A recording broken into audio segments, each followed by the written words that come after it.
You think this is health? Take a good look. I am holding what they tell you is the perfect apple. It is bright red, completely flawless, and shining under these lights. But watch what happens when I take my knife and scrape the surface. Do you see that? That white shaving falling off? That is wax. That is a chemical shield. And if I take a lighter to it right now, it melts.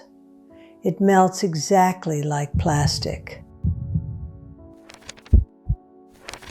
In my left hand is the apple they sell you today, and in my right hand is a picture of me at 60 years old. Look at that woman. Look at her gray skin, the swollen joints, the absolute exhaustion in her hollow eyes.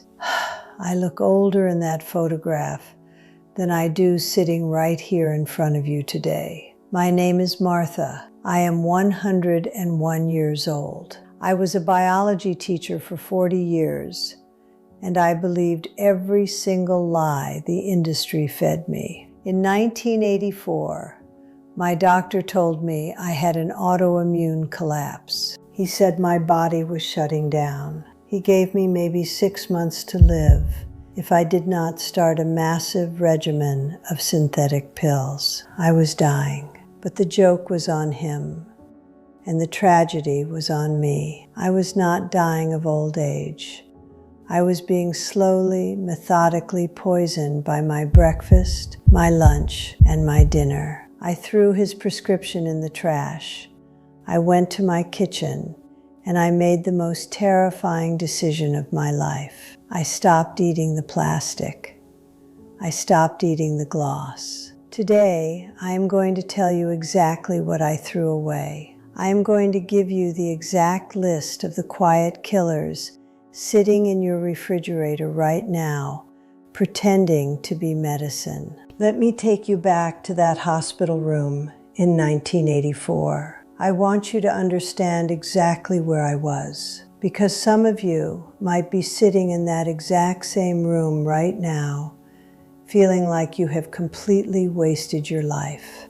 I know I felt that way. I felt like I was the architect of my own suffering. It was November. The room was painted a pale, sickly green, and it smelled like industrial bleach and rubbing alcohol. The kind of smell that coats the back of your throat and makes you want to gag. The fluorescent lights overhead buzzed with a low, maddening hum. I was lying in a bed that felt more like a cage.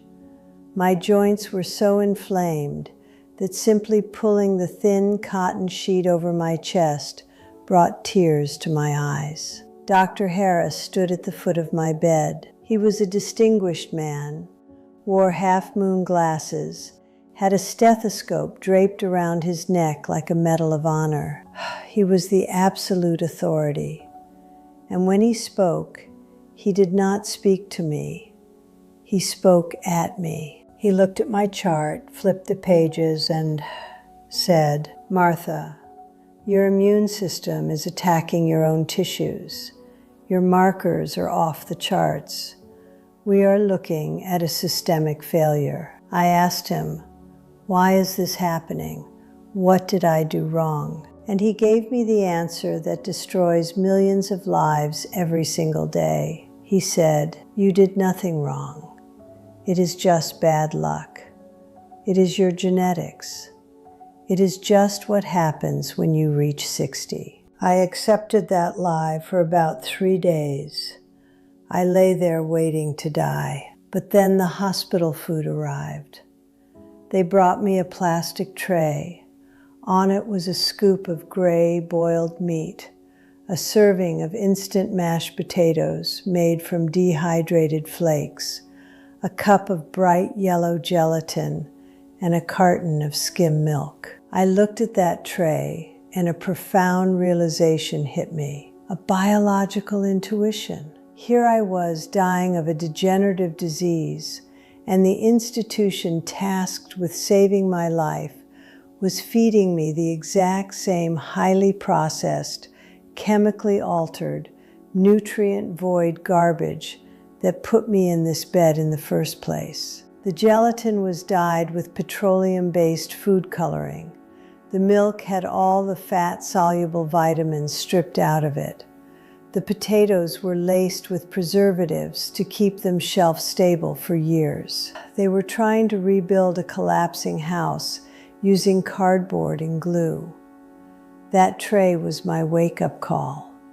I realized that the medical system does not know how to create health. It only knows how to manage disease. They are experts in suppressing symptoms with chemicals, but they have absolutely no idea how to fuel the human machine. So I asked myself a very simple question, a question I want you to ask yourself right now. If I am eating all the right things, why am I rotting from the inside out? The answer came to me when I looked at my kitchen counter after I discharged myself from that ward. I had a bowl of those perfect, shiny apples sitting there. I had been in the hospital for almost 3 weeks. I came home and the apples looked exactly the same. They had not aged a single day. No brown spots, no fruit flies, nothing. That is when the horror finally clicked. I remembered my father. He was a farmer back in Ohio in the 1930s. We had an orchard. He used to hand me these ugly, lopsided apples with spots on them. I would complain about the worms, and he would look at me and say, "Martha, if the bug will not eat it, why on earth should you? The bugs know what food is.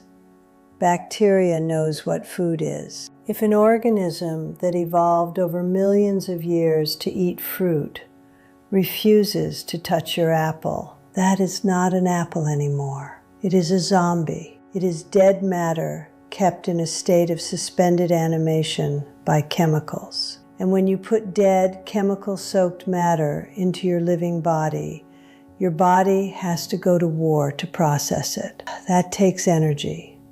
That causes inflammation. That kills you. So I started dissecting my kitchen. I literally took a magnifying glass and my biology background, and I went to war. I created a list of things I would never put in my mouth again. And the first one was those immortal fruits, those beautiful glossy apples, the perfect enormous strawberries, the flawless tomatoes that taste like absolutely nothing. When you cut open an apple that has been sitting in a cold storage warehouse for 10 months, bathed in a gas compound to stop the ripening process, the inside is essentially a graveyard. The enzymes are dead. The life force is gone.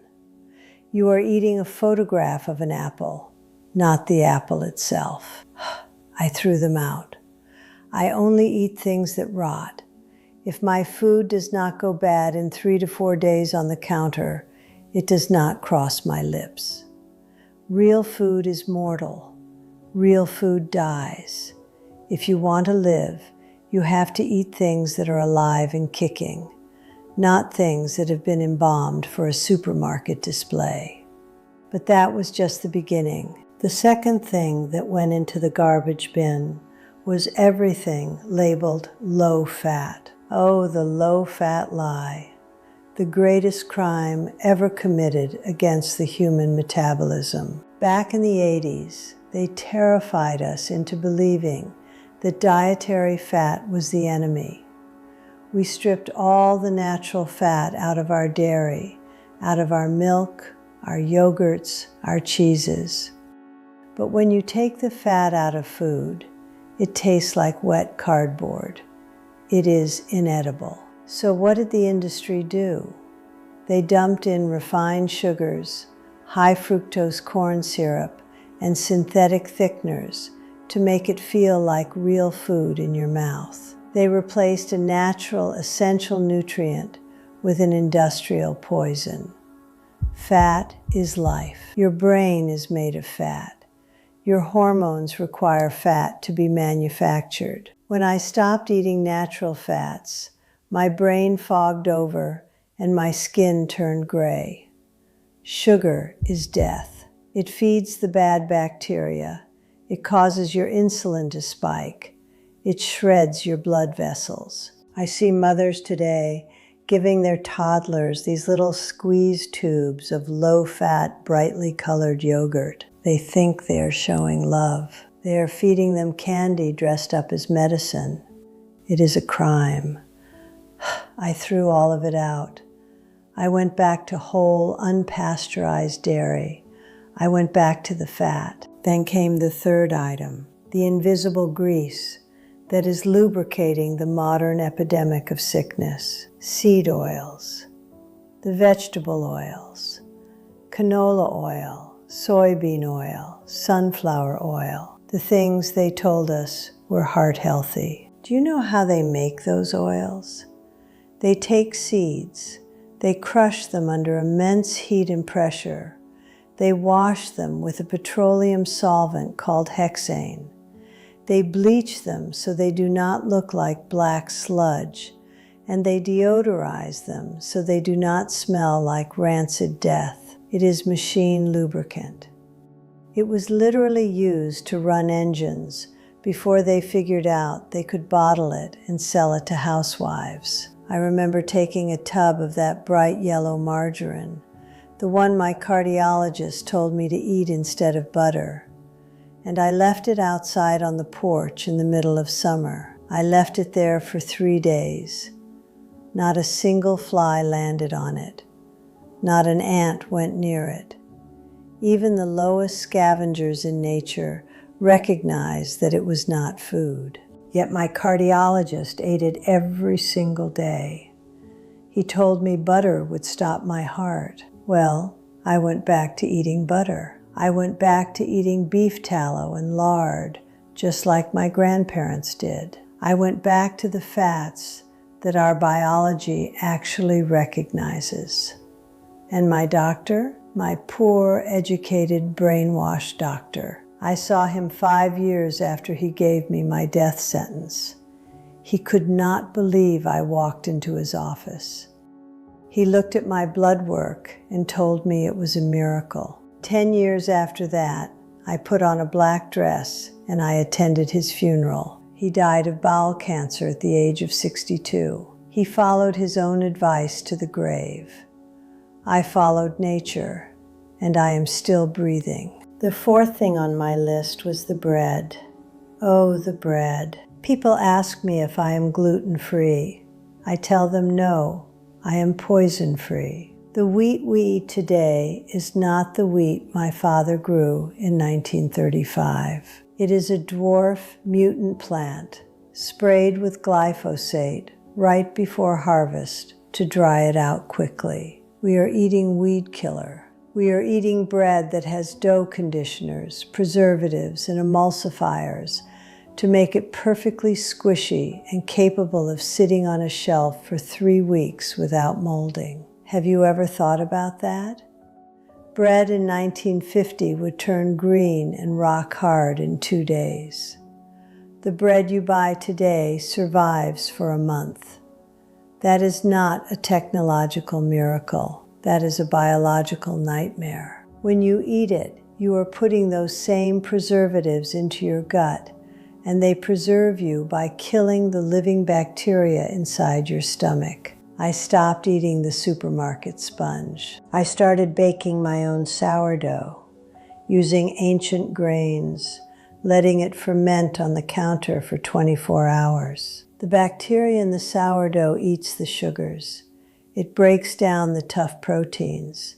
It does the digesting for you before it even enters your mouth. But there is one more thing, the fifth poison. And this one is not even a food, but it is in every single bite you take. It is the plastic, the gloss. We wrap our food in it. We heat our food in it. We drink our water from it. We are marinating our cells in endocrine disruptors. I looked at my kitchen back in 1984 and realized that everything I was eating came out of a factory, wrapped in a petroleum product, stamped with a bright, colorful logo promising me vitality. I realized that the packaging was a warning sign. If a corporation has to spend millions of dollars on an advertising campaign to convince you that their product is healthy, it is not. A broccoli floret does not have a marketing budget. A piece of pasture-raised beef does not have a mascot. Real food is silent. Fake food is loud. Let me tell you what happened when I cleared out the trash. The first month was pure agony. My body was going through withdrawals. I had headaches that felt like someone was driving a nail through my skull. I was shaking. I was tired. Because sugar and chemical additives act exactly like narcotics in the brain. They hijack your dopamine receptors. But then, week 5 hit. The fog lifted. It was like someone wiped a dirty windshield clean. My joints stopped throbbing. The gray pallor in my face faded, and a pink flush came back to my cheeks. I started sleeping through the night for the first time in a decade. I had to relearn how to eat, and my new rule was simple. I started looking for the ugly food. I went to local farms. I sought out the carrots that were twisted and covered in dirt. I bought the apples that were scarred and asymmetrical. I started eating food that had a smell. Have you noticed that supermarkets do not smell like food anymore? They smell like floor cleaner and cold air. I wanted food that smelled like the earth. Let us talk about that dirt for a minute, because people think I am crazy when I say this. I do not scrub my vegetables until they are sterile. I rinse them, yes, but I leave a little bit of the soil. That soil contains microscopic life. It contains the bacteria that your gut microbiome is absolutely starving for. We have sterilized ourselves into sickness. We use antibacterial soap. We take antibiotics for a sniffle. We eat food blasted with radiation to kill any living thing on it. And then we wonder why our immune systems are attacking our own bodies. Your body is not just you. You are a walking ecosystem. You are made up of trillions of bacteria. When you eat sterile, dead food, you starve your army. When I was diagnosed with that autoimmune disease at 60, my body was eating itself because it had nothing else to fight. It had no allies. I started eating the dirt. I started eating fermented cabbage that smelled sour and strong. I rebuilt my soil, and my body healed itself. I did not heal myself with pills. I healed myself by taking out the trash. Let me tell you about my friend Suzanne. Suzanne and I taught at the same high school. She was a beautiful woman. She was always the one reading the latest health magazines in the teacher's lounge. When the low-fat craze hit, she threw out all her egg yolks. She ate only egg whites. She snacked on those dry, tasteless rice cakes. She drank the diet sodas because they had 0 calories. 0 calories means 0 nutrition. But nobody told us that. Suzanne thought she was building a fortress against aging. She was doing everything the experts told her to do, but her skin started thinning. Her bones became brittle. She was constantly shivering, even in the middle of spring. Her memory started slipping. She was diagnosed with early onset dementia at 64. She deteriorated so fast, it was like watching a house burn down from the inside. She was gone in 3 years. I sat by her bed in her final days, holding her paper-thin hand. She looked at me, completely lost, and asked me why God was doing this to her. It was not God. It was the food. Her brain was starved of the essential fats and cholesterols it needed to maintain its structure. She had flooded her system with artificial sweeteners that neuroscientists now know cross the blood-brain barrier and cause electrical chaos in your neurons. Suzanne was a casualty of a war she did not even know she was fighting. That could have been me. That should have been me. That is why I am sitting here today, staring into this lens, talking to you, because I am angry. I am angry for Suzanne. I am angry for my 60-year-old self. And I am angry for you. You are being robbed.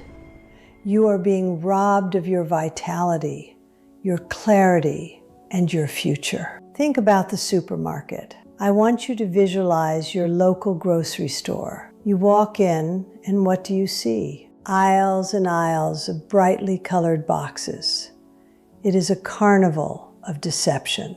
80% of the items in that store did not exist 100 years ago. They are edible food-like substances. They are formulated by scientists in laboratories to hit your bliss point. That is an actual industry term, the bliss point. It is the exact combination of salt, sugar, and synthetic fat that causes your brain to release a massive surge of dopamine, overriding your natural satiety signals. They engineer the food so you physically cannot stop eating it. You think you lack willpower? You do not lack willpower. You are fighting against billion-dollar corporations that have weaponized human biology against us. Look at the cereal aisle. We take our children, the most precious things in our lives, and we start their day with a bowl of extruded, artificially colored, sugar-coated grain fragments. We pour pasteurized, hormone-filled skim milk over it. And then we wonder why they cannot sit still in class. We wonder why they are depressed, anxious, and sick.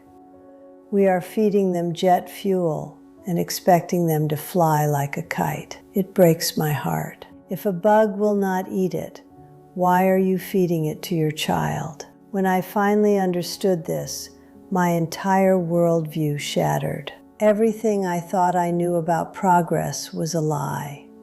We traded our health for convenience.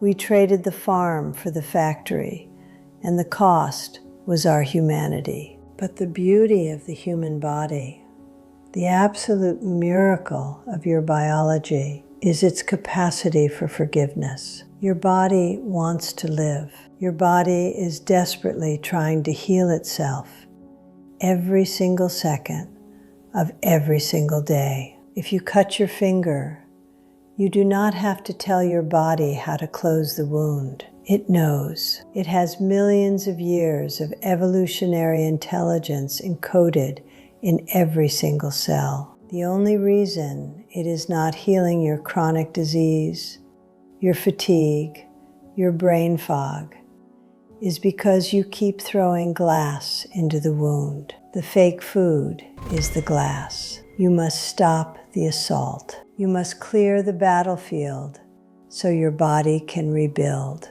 Do not eat ingredients. Eat food. If you pick up a package and the label reads like a chemistry experiment, put it down. If there is an ingredient that a third grader cannot pronounce, it does not belong in your bloodstream. We have complicated something so beautifully simple. We have outsourced our survival to boardrooms and food scientists whose only goal is to maximize the shelf life of the product, not the shelf life of the person eating it. When I look back at that picture of myself at 60, I feel a profound sadness, not for me, because I made it out, but for the millions of people who look just like I did, sitting in doctors' offices right now, accepting a death sentence that is completely preventable. They tell you that getting old means falling apart. They tell you that chronic pain is just a part of the aging process. It is a lie. Old age is a natural progression. Sickness is a business model. They profit off your confusion. They profit off your exhaustion. And the most heartbreaking part is that we willingly buy the things that kill us. We pay for the privilege of being poisoned because it comes in a pretty box and saves us 10 minutes of cooking. You might be sitting there thinking, Martha, eating real food is too expensive. I cannot afford to shop at farmers markets. Let me tell you what is expensive. Being sick is expensive. Wasting away in a nursing home is expensive. The hundreds of thousands of dollars in medical bills, the co-pays, the prescription drugs, that is expensive. Losing the last 20 years of your life to a wheelchair and a foggy brain is the highest price you could ever possibly pay. A bag of dried beans and a head of local cabbage cost pennies. Healing your body is the cheapest thing in the world if you are willing to do the work. I am 101 years old. I wake up with the sun. I work in my garden. I carry my own groceries. I do not have a single ache in my body that stops me from living my life. And I am not a genetic lottery winner. I am a survivor of the great American food experiment. I escaped. I am not a doctor. I am a former biology teacher who almost died because I listened to the wrong people. I am not here to prescribe you medication. I am here to prescribe you truth. The truth that the medical and agricultural industries desperately hope you never figure out. A patient cured is a customer lost. They do not want to kill you outright because dead people do not buy pills. They want to keep you in a state of manageable sickness. They want you alive enough to work and buy their products, but sick enough to need their pharmaceuticals. It is a brilliant, evil system, and the only way to beat it is to walk away. You have to step out of the matrix of modern food. You have to become a rebel, and the rebellion starts in your kitchen. Look at your refrigerator right now. Look at your pantry. If you see products with expiration dates 2 years from now, throw them in the garbage. If you see ingredients you cannot pronounce, throw them in the garbage. If you see the words low fat, fat-free, or diet, treat it like rat poison, because that is exactly how your liver treats it. I want you to do this today, not tomorrow, not on Monday when you start your new diet, today, because time is the one thing you cannot buy back. I was given a second chance, but I wasted 20 years of my life feeling miserable, tired, and old before my time. You do not have to do that. You do not have to be the architect of your own suffering. You do not have to slowly poison yourself while thinking you are doing the right thing. Take a black trash bag into your kitchen tonight. Be ruthless. Throw out the glossy.